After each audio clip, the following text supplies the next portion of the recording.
आप सभी को प्रभु यीशु मसीह के पवित्र और मधुर नाम में जय मसीह के। दोस्तों, स्वागत है आपका हमारा एक और नए वीडियो में। दोस्तों, इस वीडियो में हम एक सवाल का जवाब जानेंगे जिसे बहुत से लोग जानना चाहते हैं। मत्ती 8:18। यीशु ने जब अपने चारों ओर भीड़ को देखा तो उस पार जाने का आदेश दिया, और किसी शास्त्री ने आकर उससे कहा, गुरु, जहाँ कहीं तू जाएगा मैं तेरे पीछे चलूँगा। यीशु ने उससे कहा, लोमड़ियों की मांदे और आकाश के पक्षियों के घोंसले होते हैं, परंतु मनुष्य के पुत्र के लिए सिर रखने को भी कहीं स्थान नहीं है। उसके चेलों में से किसी ने उससे कहा, प्रभु, पहले मुझे अनुमति दे कि मैं जाकर अपने पिता को दफन करूं। परंतु यीशु ने उससे कहा, मेरे पीछे चला आ और मुर्दे को अपना मुर्दा गाड़ने दे। दोस्तों, इस पद पे हम पढ़ते हैं कि शास्त्री कहता है, गुरु, जहाँ कहीं तू जाएगा मैं तेरे पीछे चलूँगा।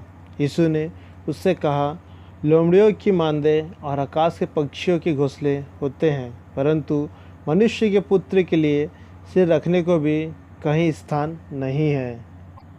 और यह पढ़ने के बाद लोग कहते हैं कि यीशु मसीह बिल्कुल भी चिंता नहीं करते कि वो कहाँ रहेंगे और कैसे रहेंगे।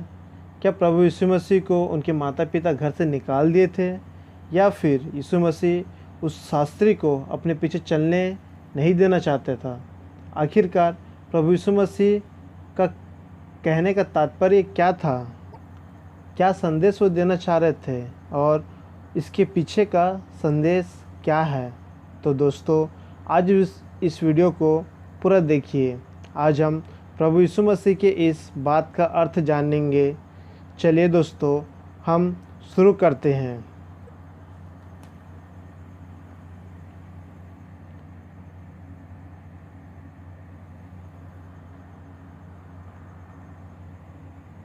दोस्तों, पहली बात तो यह है कि प्रभु यीशु मसीह अपने पिता परमेश्वर की इच्छा पूरी करने आए थे।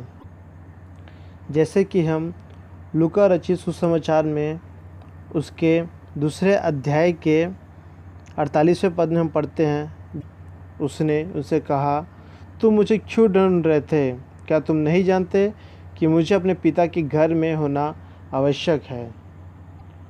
यीशु मसीह अपने पिता की इच्छा को पूरी करने आए थे। मत्ती 4:17 में हम पढ़ते हैं, यीशु ने प्रचार करना आरंभ किया, मन फिराओ क्योंकि स्वर्ग का राज्य निकट आ गया है। प्रभु यीशु मसीह अपना प्रथम स्थान अपने पिता परमेश्वर की इच्छा को पूरी करना, जैसे कि मत्ती 7:21 में लिखा है, परंतु जो मेरे स्वर्गीय पिता की इच्छा पर चलता है वही प्रवेश करेगा। इन वचनों से हम जानते हैं कि प्रभु यीशु मसीह अपने पिता की इच्छा को पूरी करने के लिए आए थे।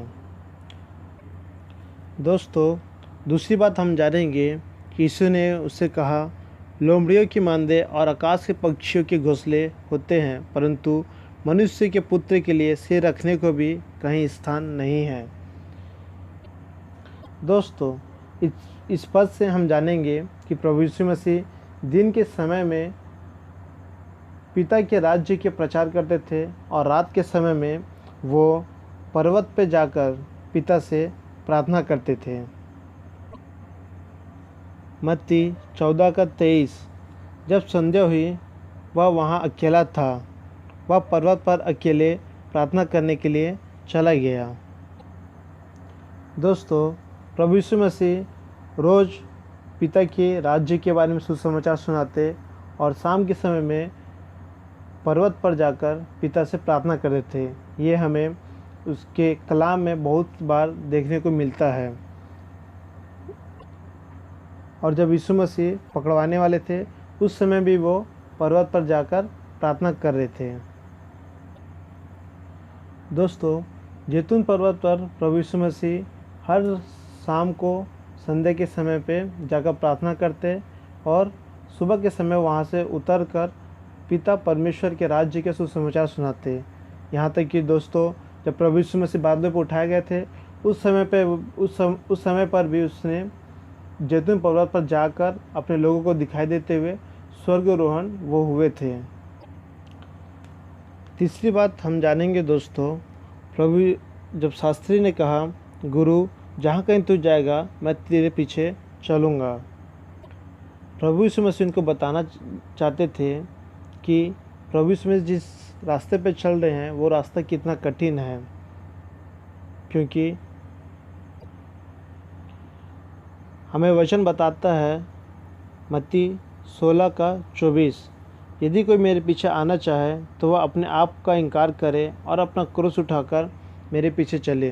दोस्तों, प्रभु यीशु मसीह साफ साफ बताते हैं कि मेरे पीछे जो आएगा उसे संसार की किसी भी वस्तुओं का ना लालच, ना मोह, ना किसी भी बातों का ध्यान रहना है। उसे सिर्फ़ और सिर्फ परमेश्वर की बातों का, पिता परमेश्वर के राज्य का ध्यान रखना है। जैसे कि वचन हमें बताता है, प्रभु यीशु मसीह कहते हैं, क्या आप संसार में घर बनाने में व्यस्त रहेंगे या प्रभु यीशु मसीह के पीछे चलेंगे? सवाल आपका है दोस्तों। तो दोस्तों, आज की वीडियो में इतने ही। बाइबल और मसीहत पर आधारित और भी वीडियो को देखने के लिए हमारे चैनल्स को सब्सक्राइब करें। प्रभु आप सभी को आशीष दे। आमीन।